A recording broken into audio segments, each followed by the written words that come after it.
കൂട്ടുകാരെ, നമുക്കിന്നൊരു കഥ കേട്ടാലോ? ലോക പ്രസിദ്ധനായ ബ്രസീലിയൻ എഴുത്തുകാരൻ പൗലോ കൊയ്ലോയുടെ എണ്ണ നിറച്ച കരടി എന്ന കഥയാണ് ഞാനിവിടെ നിങ്ങൾക്ക് വേണ്ടി പങ്കുവെക്കുന്നത്. പണ്ട് ഒരിടത്ത് ഒരു കച്ചവടക്കാരനും അദ്ദേഹത്തിന്റെ മകനും ജീവിച്ചിരുന്നു. ഒരു ദിവസം കച്ചവടക്കാരൻ തന്റെ മകനെ അക്കാലത്തെ ഏറ്റവും പ്രസിദ്ധനായ ഒരു ജ്ഞാനിയുടെ അരികിലേക്ക് പറഞ്ഞയച്ചു. എന്തിനാണെന്നോ?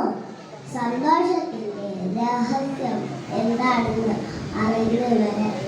അങ്ങനെ അവൻ 40 നാൾ മരുഭൂമിയിലൂടെ അലഞ്ഞ് നടന്നു. അച്ഛൻ പറഞ്ഞ ആ ഗുരുവിന്റെ വാസസ്ഥലം കണ്ടെത്തി. ഒരു കുന്നിൻ മുകളിലുള്ള അതിമനോഹരമായ ഒരു കൊട്ടാരം. അവൻ അതിന്റെ ഉള്ളിലേക്ക് പ്രവേശിച്ചു. അവന്റെ സങ്കല്പത്തിലുണ്ടായത് അതിദിവ്യനായ ഒരു സന്യാസിയായിരുന്നു. പക്ഷേ പല തരത്തിലുള്ള ആളുകൾ വരുന്നു പോകുന്നു. അപ്പോഴാണ് അവനത് ശ്രദ്ധിച്ചത്. ദൂരെ നിന്ന് ഗുരു ഓരോരുത്തരോടായി സംസാരിച്ചു വരുന്നത്. അങ്ങനെ 2 മണിക്കൂർ കഴിഞ്ഞ് ഗുരു അവന്റെ അടുത്തും എത്തിയപാടെ ചോദിച്ചു, നീ സന്തോഷത്തിന്റെ രഹസ്യം എന്താണെന്ന് അറിഞ്ഞു വരാനല്ലേ ഇങ്ങോട്ട് വന്നത്? അവൻ അത്ഭുതപ്പെട്ടു. താൻ വന്നതിന്റെ കാര്യം ഗുരു അറിഞ്ഞിരിക്കുന്നു. പക്ഷേ എനിക്ക് അല്പം തിരക്കുണ്ട്. താൻ എന്റെ കൊട്ടാരം ഒന്ന് ചുറ്റി കണ്ടിട്ട് വരും. അങ്ങനെ അവൻ കൊട്ടാരം കാണാൻ പുറപ്പെട്ടപ്പോൾ ഗുരു അവനെ തടഞ്ഞു. നീ ഈ സ്പൂണും ഈ 2 തുള്ളി എണ്ണയും പിടിച്ചോളൂ.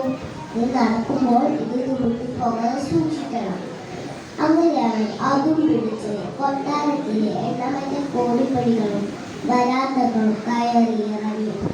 അങ്ങനെ 2 മണിക്കൂർ കഴിഞ്ഞ് അവൻ ഗുരുവിന്റെ മുന്നിൽ തന്നെ തിരിച്ചെത്തി.